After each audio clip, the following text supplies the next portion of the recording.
요즘 얘기해도 될 것 같아요. 온 국민이 다 알아가지고 SK텔레콤 통신 그 해킹 사태가 너무너무나 심각해요.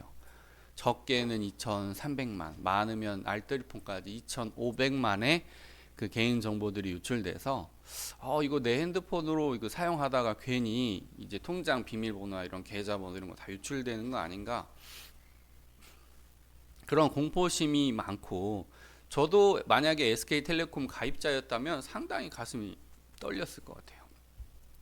불편사항도 너무 많고 불안하고, 뭐 은행 업무를 핸드폰으로 보기도 불안하고, 이런 점들이 있었는데, 저는 한편으로 생각해 봤어요.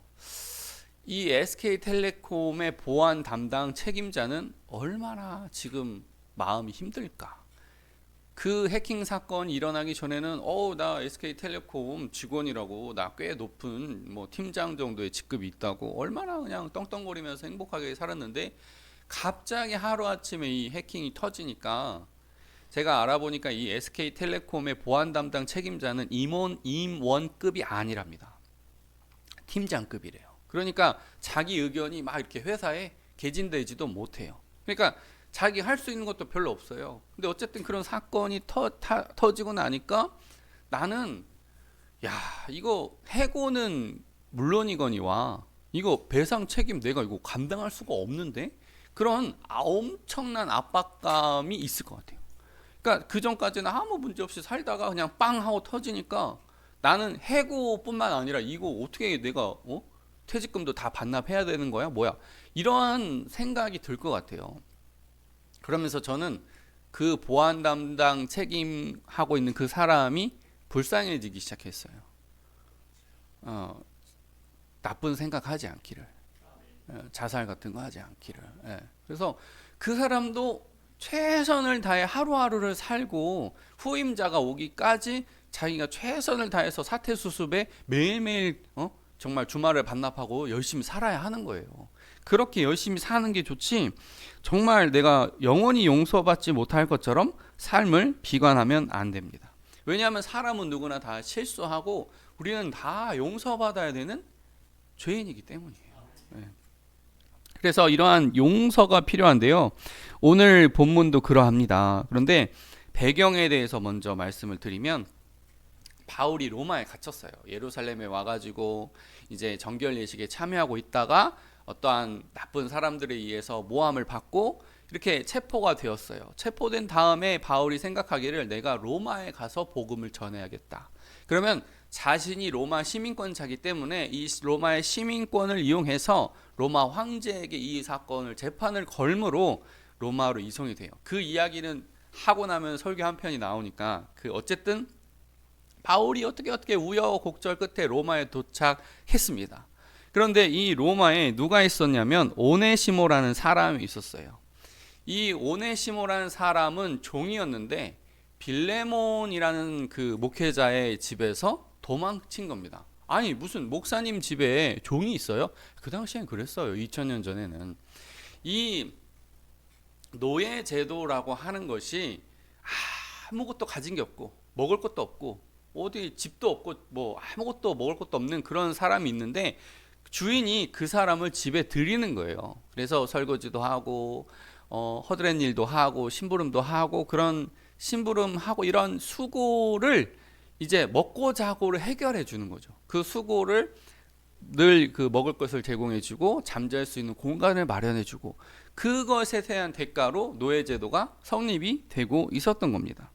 그런데 이 바울이 로마의 가택연금, 그러니까 우리가 아는 그 감옥처럼 정말 어두컴컴하고 습기가 많고 전염병이 일어날 것 같은 그런 감옥이 아니라, 어떠한 특별한 집에서 면회가 가능한, 사람들이 오고 갈 수 있는 그런 면회가 가능한 집에서 있었는데 오네시모가 찾아오게 된 거예요.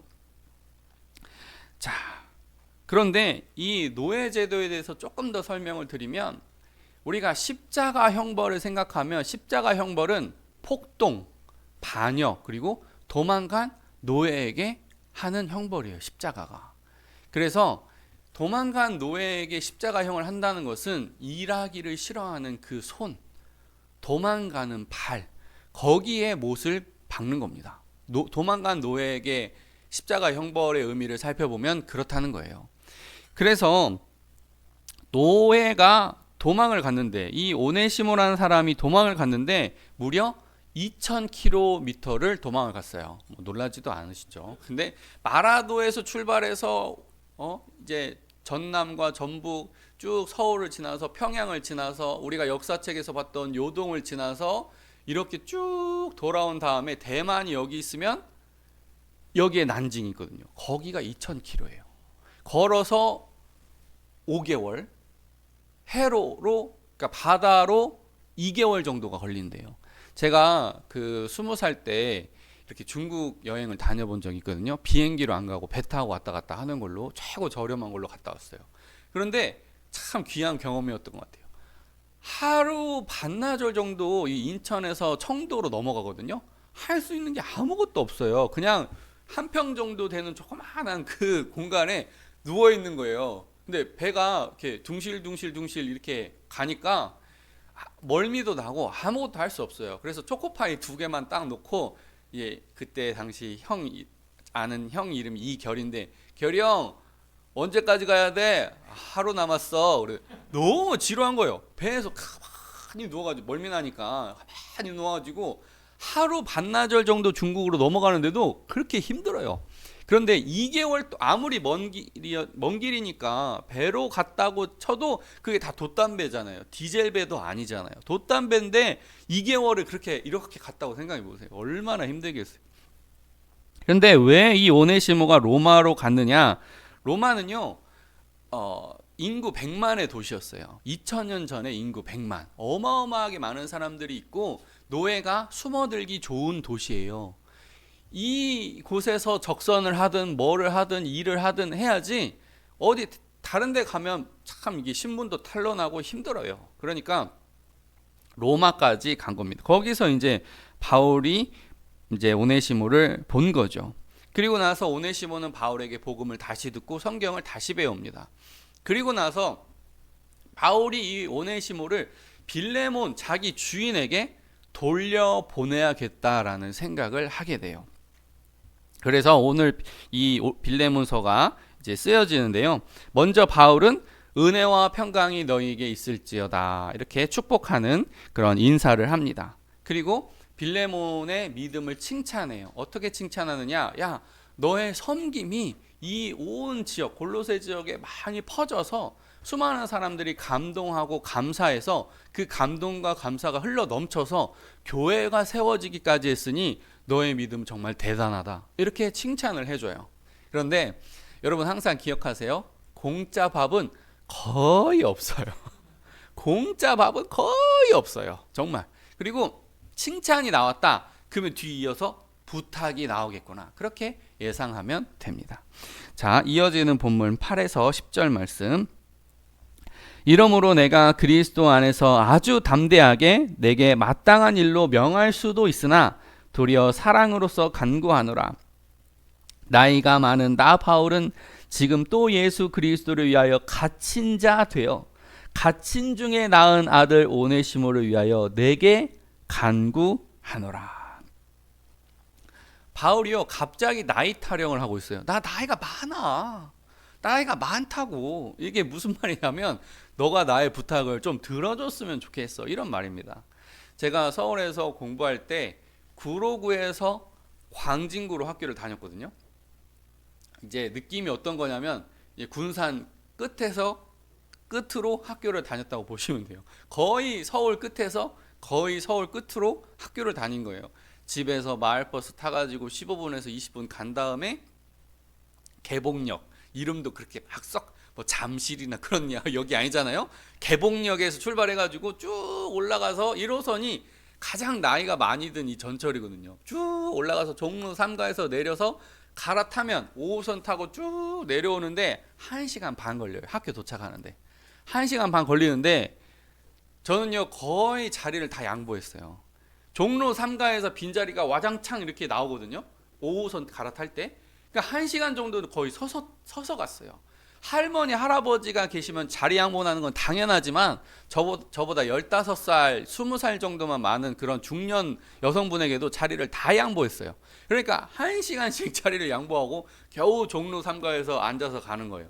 그런데 나이가 있다는 것은 약간 은연중에 그런 힘이 있는 것 같아요. 어린 사람들 젊은 사람에게 약간 이렇게 양보하게 하는 힘이 있어요.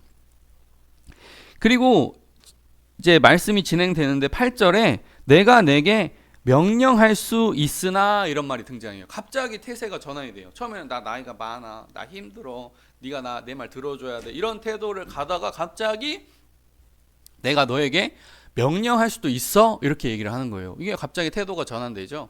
제가 바로 지난주에 군산 동부교회에서 말씀을 전했거든요. 이 군산 동부교회는 굉장히 어려웠던 교회예요. 어떻게 어려웠냐면 서로 다투고 어떤 법적인 것이 왔다 갔다 하고, 그래서 굉장히 군산 동부교회가 어려웠는데 이동만 목사님이 부임을 하시면서 교회가 좀 평화로워졌어요. 그런데 그 비결이 뭐냐면 제자화입니다.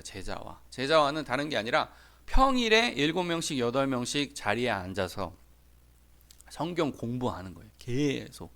그래서 이 이동만 목사님을 월요일부터 금요일까지 쫙 이 제자화가 차 있어가지고 외부 일정을 하나도 못 한답니다. 오직 자신의 교회에서 제자화만 하는 거예요. 제자화만. 그런데 정말 다행인 것은 교회가 위기에 빠졌을 때 이 목사님의 그 어떠한 영성과 이 성경 공부를 통해서 길러진 사람들이 목사님에게 힘을 탁 몰아준 거예요. 고소고발 같은 게 딱 들어왔을 때 목사님 그럴 뿐 아니다. 정말 성경대로 정직하게 살려고 우리를 가르치고 그 모습 그대로의 본연의 모습을 가지고 있기 때문에 우리 목사님 그런 사람 아니야. 딱 하고 교회가 일치단결하게 딱 뭉쳤습니다. 그리고 나서 검사로부터 조사를 받았는데 무혐의, 혐의 없음, 무죄로 그냥 다 아무 일도 없어진 거예요. 그러니까 이 제자화가 힘이 있는데 제가 보았을 땐 이 빌레몬이 바울의 제자였던 것 같아요. 그러니까 복음도 바울로부터 들었고 제자와 교육도 바울에게서 받았어요. 그러니까 완전 바울의, 어떻게 보면 예수님의 제자 또 바울의 제자인 거예요. 그래서 이것을 바탕으로 해서 목회를 시작했고 사람들로부터 칭송을 받고 있고 칭찬을 받았던 거예요. 그러니까 바울이 그러는 거예요. 내가 너에게 명령할 수도 있지. 너 나한테 배웠잖아. 나한테 복음을 들었잖아. 갑자기 제 아내와 있었던 에피소드가 생각나는데요. 제가 운전을 아내를 가르쳐 줬거든요. 그런데 당신 누구한테 운전 배웠어? 그러면요, 아내가 저한테 하나님 그래요. 아니 나한테 배웠는데 하나님, 그래. 제가 부끄럽다 이 말이죠. 이제 하나님께 모든 영광을 돌린다고도 볼 수도 있고, 아니면은 자기가 당신한테 배웠다는 걸 이렇게 인정을 안 하려고 하는 태도일 수도 있어요. 어쨌든 내가 내게 명령할 수도 있으나 사랑으로서 간구한다. 사랑으로서 간구한다. 간구는 부르다, 그 다음에 격려하다, 요청하다, 위로하다 다 돼요. 그리고 간구의 다른 용례를 보면 사도행전에서 베드로가 이렇게 활동하고 있었을 때에 도르가 또 다비다라고 하는 여인이 엄청나게 사람을 많이 섬겼어요. 속옷도 다 만들어주고 겉옷도 지어주고 막 옷을 준다는 건 엄청난 선물이거든요. 옷을 막 지어주고, 그러니까 이 사람들이 이 도르가와 다비다를 되게 이렇게 존경하고 예뻐하고 있었는데 이 여인이 갑자기 죽게 된 거예요. 그러니까 막 두 사람이 열심히 달려가서 베드로에게 이 여인이 지금 죽었다, 이 여인을 살려달라고 말할 때 간청하다를 썼습니다. 그러니까 이러한 간청하다라는 단어를 바울이 썼다는 것은 그만큼 중요한 일이다, 이런 뜻입니다. 이어지는 11에서 14절. 그가 전에는 내게 무익하였으나 이제는 나와 내게 유익함으로 내게 그를 돌려보내노니 그는 내 신복이라. 그를 내게 머물러 있게 하여 내 복음을 위하여 갇힌 중에서 내 대신 나를 섬기게 하고자 하나 다만 내 승낙이 없이는 내가 아무것도 하기를 원하지 아니하노니 이는 너의 선한 일이 억지같이 되지 아니하고 자의로 되게 하려 함이라. 바울은요, 이러한 심각한 편지에서도 유머를 잊지 않아요. 오네시모라는 이름의 뜻이 유익하다라는 말이거든요. 그러니까 이 오네시모가 너에게서 도망갈 때는 너에게 무익한 것처럼 보였지만 이것은 잠시 그런 것이고 앞으로 영원히 앞으로 오랫동안 우리를 유익하게 하는 사람이 될 것이다. 이런 말을 해주고 있어요. 그리고 그 사람은 나의 신복이다. 이렇게 말하고 있거든요. 신복. 이건 이제 번역된 말인데 원어로 보면 심장이다라는 말이에요. 심장. 우리가 심장이 제일 중요하잖아요. 심장 이렇게 마비가 오면은 정말 가슴 압박 엄청 이렇게 해줘야 되고 응급처치가 필요한 것인데 이 심장이요 얼마나 중요한지 죽은 사람도 심장의 기능이 못하는 것뿐이지 죽은 사람도 심장을 가지고 있습니다. 그 정도로 심장이 중요한 건데 그러니까 바울이 오네시모 너는 나의 심장이다. 빌레모나 이 오네시모는 나의 심장이야. 이렇게 말해주고 있는 거거든요. 이 얼마나 귀한 것이냐, 얼마나 귀한 것이냐. 오네시모가 바울을 계속 서포트하는 거예요. 모든 심부름, 뭐 편지 쓰는 거, 편지 배달하는 모든 것들을 이 오네시모를 통해서 귀하게 섬김을 받고 있기 때문에 하나님 나라의 사역이 오네시모에게 달려 있다. 이렇게 본 거예요. 그런데 노예잖아요, 노예. 노예를 사랑하라 이런 말을 하고 있거든요. 지금 노예를 평등하게 대하거나 섬겨주라 이런 말을 이제 자꾸 반복할 것이거든요. 그런데 이 노예에게 사랑한다는 거 참, 노예를 노예답지 않게 한다는 것은 어떻게 보면 그 당시에 노예제는 너무나 당연한 법이었기 때문에 노예를 해방시킨다는 건 지갑에 손을 댄다는 말이랑 똑같은 말이에요. 우리나라의 이방원이 왜 그 왕자의 난을 일으켰어요? 정도전이가 이방원이가 건드리고 있는 사병들, 노예들 이런 거 뺏으려고 하니까 그냥 들이받아버리잖아요. 그러니까 노예를 해방시켜 준다는 건 있을 수가 없는 얘기예요. 거우나 2000년 전에 500년 전도 아니고 2000년 전에 노예를 풀어주고 사랑하고 대우해 준다는 건 있을 수 없는 일이지만 심지어 이마저도 굴종이나 복종이 아니라 순종하라고 하고 있어요. 순종하라. 이마저도 순종하라. 성경을 보면 예수님이 추억하시는 그 순종의 사람이 나아만이 등장해요. 나아만은요 100% 순종의 사람도 아니었어요. 그런데 예수님이 추억해요. 나아만 같은 자가 없었도다. 이런 거 추억하거든요. 나아만 장군이 아람에서 내려왔어요. 왜? 어마어마한 대장군이고 숱한 전투에서 살아남았잖아요. 강한 자가 살아남는 게 아니라 살아남는 자가 강한 것이다. 그런 말도 있죠. 그런데 숱한 전투에서 살아남고 대장군까지 됐어요. 그렇지만 워낙 병균이 많은 전쟁터에 많이 누비다 보니까 나병이 달라붙었어요. 그래서 이 나병을 치료하고자 왕이 어마어마한 그 헌물을 주고 금을 주고 해가지고 이스라엘 안에 있는 엘리사 선지자를 만나라고 했는데 엘리사가 안 만나줘요. 한마디로 말하면 일본이 우리나라 정벌하고 있을 때 장관이 내려왔는데 선지자가 목사님이 나와보지도 않는 거예요. 교회 문 밖으로 나와보지도 않는 거예요. 얼마나 이게 수치스럽고 치욕스럽겠어요. 그래가지고 말을 들어보니까 게하시 종이 하는 말이 이렇게 들어보니까 요단강 물에 7번 들어가라. 근데 아르발 강과 아바나 강에 들어가는 게 차라리 낫겠다. 이게 좀 우리나라로 비유하면 남한강하고 섬진강, 우리나라에서 제일 깨끗하다고 하는 그런 강, 그런 강이 이미 아람에도 있었어요. 그러니까 차라리 온천을 하면 그런 데서 온천을 하든지 깨끗하게 들어가면 되지. 이 요단강은 퇴적토가 흐르는 강이거든요. 흙탕물이에요, 흙탕물. 야, 우리나라에도 그런 강 말고 깨끗한 강 있어. 차라리 거기에 7번 들어가지 뭐하러 흙탕물 막 퇴적토 돼가지고 시커먼 그런데 왜 내가 들어가야 되냐? 장군이시여, 광야에 가서 40일 금식하라고 해도 해야 될 것인데 이거는 그래도 물속에 들어가는 거니까 해봅시다. 그러니까 이 나아만이 억지로 그냥 해가지고 6번 들어가도 아무 일 없었는데 7번 만에 나음을 얻었잖아요. 100% 순종이 아니어도 좋으니까 순종을 했는데 예수님이 그걸 추억하신다니까요. 그래도 나아만이 그때 순종했었는데 좀 이 마을 사람들이 이 복음을 잘 받아들였으면 좋겠는데 나아만보다 못하구나.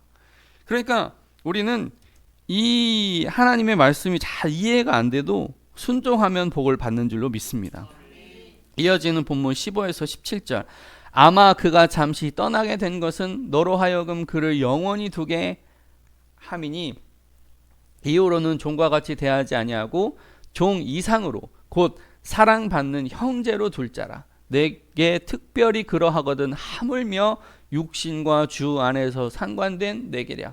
그러므로 내가 나를 동역자로 알진대 그를 영접하기를 내게 하듯 하고 이렇게 말씀하고 있습니다.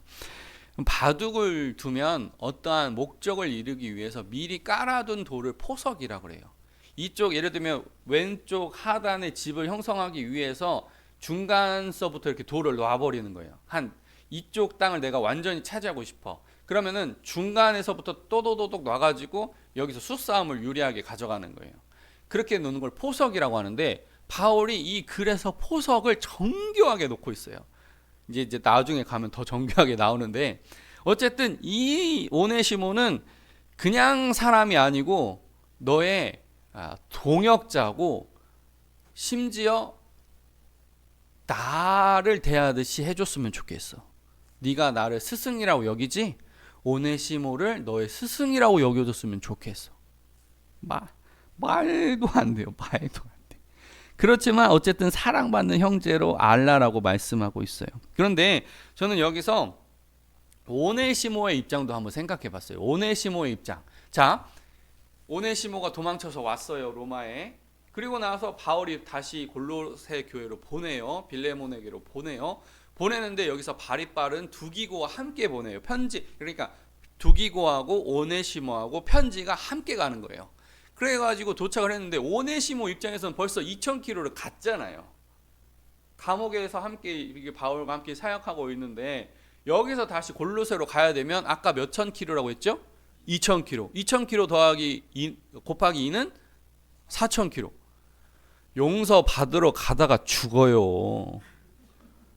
아니 진짜 생각해 보세요. 용서 받으러 가다가 죽어요. 그러니까 차라리 바울 사도도 참 그냥 나보고 나를 차라리 많이 써먹지. 나를 심부름을 시키지. 나 용서 받으러 가다가 죽겠다. 실제로 에바브로 디도 같은 사람 전염병 걸려가지고 바울에게 왔다가 힘들었잖아요. 죽을 뻔했잖아요. 그런 것처럼 오네시모 입장에서 용서 받으러 아니 하나님 앞에 기도하면 되지. 나의 죄를 용서해 주세요. 예수님 나의 죄 용서해 주세요. 이렇게 하면 되지. 2000km를 다시 가야 돼요. 제가 4000km의 그 길이를 보니까요. 다시 한번 마라도에서부터 출발합니다. 마라도에서 요동까지 올라온 다음에 중국을 동북 쪽에서 서북 쪽으로 관통한 다음에 인도 북부에 있는 수도 뉴델리에 도착하는 거예요. 용서 받으러 가다가 죽는다니까요. 죽는다니까요. 그런데도 오네시모가 불평했다라는 말이 없어요. 그러니까 진짜 하나님의 종이 되어가는 거죠. 이어지는 본문 18절에서 19절. 그가 만일 내게 불의를 하였거나 내게 빚진 것이 있으면 그것을 내 앞으로 계산하라. 나 바울이 친필로 쓰노니 내가 갚으려니와 내가 이외에 내 자신이 내게 빚진 것은 내가 말하지 아니하노라. 아멘. 야, 만약에 오네시모가 너한테 빚진 거 있으면 내가 대신 갚아줄게. 영수증 가져와. 그런데 내가 너한테 복음을 알려주고 구원받게 해준 것은 내가 너한테 요청하지 않을게. 야, 이 포석이요 아름다워요. 아름다워. 오늘 이제 빌레몬은 꼼짝없이 오네시모를 주인처럼 섬겨야 되는 거예요. 이게 지금 주인이 노예가 되고 노예가 다시 주인이 되는 그런 이상한 역사가 이루어지고 있는데 저는 이 이상한 역사가 바로 예수님께서 우리에게 주신 탕감의 역사인 줄로 믿습니다. 예수님 우리 죄를 탕감해 주셨으니까 우리가 누구한테 죄를 저질렀어도 예수님 은혜 때문에 용서받는 것이고 누가 나에게 상처를 줬어도 예수님 은혜 때문에 녹는 거예요. 그게 이상한 일이지만 그게 우리가 신앙의 뭐라고 할까? 특권이라는 거죠. 신앙의 특권. 얼마 전에 전화 한 통이 걸려왔어요. 저한테 자주 전화하시는 목사님인데 이분이 저한테 자꾸 조언을 달라고 하거든요. 이거 이럴 때 어떻게 해요? 이럴 때 어떻게 해요? 자꾸 물어봐요. 근데 제가 한 20분 정도 15분 정도 들어주고 나면은 꼭 화를 내요. 목사님 그래서 예화 준비했어요? 안 했어요? 신문 구독했어요? 안 했어요? 제가 왜 그러냐면 이분이 설교 준비할 때 손에 땀이 난대요. 긴장된다는 거예요. 그러니까 긴장되니까 긴장 안 되려면 예화를 미리 많이 모아놔야 된다.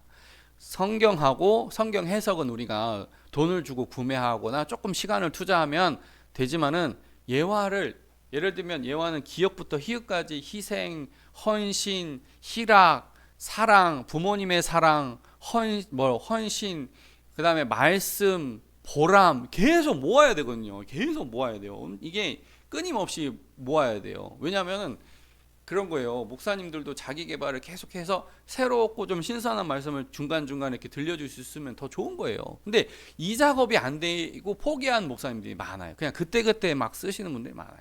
그래서 손에 땀이 난다고 하니까, 다른 것도 아니라 손에 땀이 날 정도로 설교할 때 긴장된다고 하니까 그 긴장감을 없애려면 예화를 모아야 되는데, 이 신문을 구독해서 한 달에 2만 원을 투자하세요. 물론 어렵죠. 목사님들 형편 다 어렵죠. 그렇지만 이거 2만 원 은행에 돈 넣는 것보다 훨씬 더 귀한 거예요. 생명의 말씀을 전하는데 왜 한 달에 2만 원도 투자할 수 없어요? 제가 막 10번 정도 얘기했는데 안 들어요. 그래가지고 제가 저기 제 방에 있는 예화집을 다 가져와서 모아놓은 거를 한 4, 5년치 모아놓은 예화 이거를 딱 보여주면서 이거 보세요. 이거 모아야 됩니다. 심지어 사모님한테도 보여줬어요. 그래도 안 해. 10번을 얘기했는데도 순종을 안 하고 조언 요청을 해. 그러니까 제가 화를 내는 거예요. 아니, 조언을 요청해서 내가 해법을 제시를 해줬는데 왜 순종하지 않고 이러냐고. 그러니까 이분이 나중에 이사 가면 할게요 그랬거든요. 근데 이사 가니까 제가 확인할 길이 없잖아요. 사진 찍어서 나한테 보내주라 그랬거든요. 그제서야 신문을 구독했어요.